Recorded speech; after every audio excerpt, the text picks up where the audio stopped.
Hello everyone. आज मैं एक ऐसे टॉपिक पर बात करने वाला हूं जो इंडिया में लाखों लोगों के दिलों के करीब है। इंडियन पॉलिटिक्स में जरूरी क्रांतिकारी रिफॉर्म्स।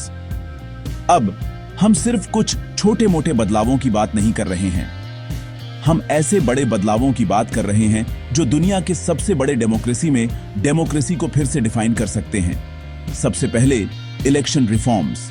अब समय आ गया है कि हम इलेक्टोरल प्रोसेस को और ट्रांसपेरेंट और अकाउंटेबल बनाएं। एक ऐसे सिस्टम की कल्पना करें जहां पॉलिटिकल पार्टीज द्वारा खर्च किया गया हर पैसा रियल टाइम में रिकॉर्ड किया जाए। यह एम्बिशियस लगता है ना? लेकिन यह पॉसिबल है पॉलिटिकल पार्टीज को राइट टू इंफॉर्मेशन एक्ट के तहत लाकर, और यह एंश्योर करके कि उनकी फाइनेंशियल डिस्क्लोजर्स पब्लिक हों। अगला, पॉलिटिकल पार्टीज के भीतर इंटरनल डेमोक्रेसी और अकाउंटेबिलिटी।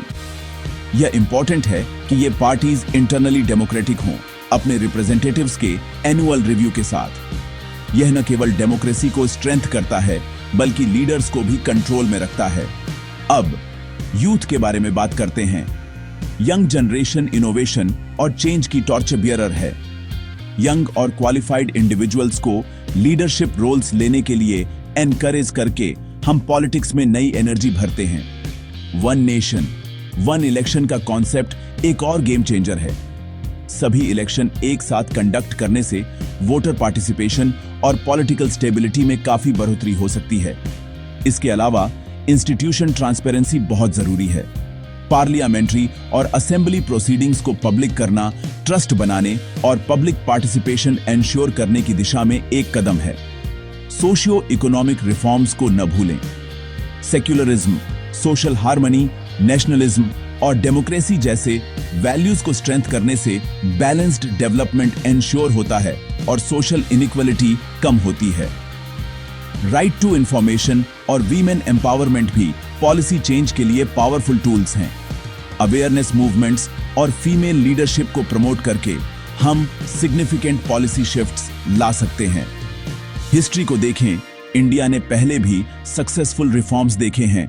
इंडिपेंडेंस से, कॉन्स्टिट्यूशन मेकिंग से, जमींदारी के एबोलिशन तक।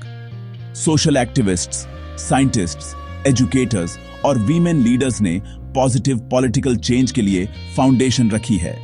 आखिर में पॉलिटिकल चेंज केवल fundamental reforms, youth leadership, transparency, accountability और एक्टिव सोसाइटल पार्टिसिपेशन के जरिए ही आएगा। यह एक कलेक्टिव एफर्ट है जिसे we the people of India को करना चाहिए।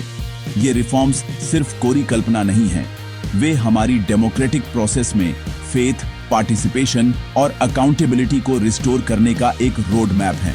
तो चलो तैयार हो जाओ और कल के चेंज मेकर्स बनो। ट्यून इन करने के लिए थैंक्स, और अगली बार तक सवाल पूछते रहो, इंगेज करते रहो।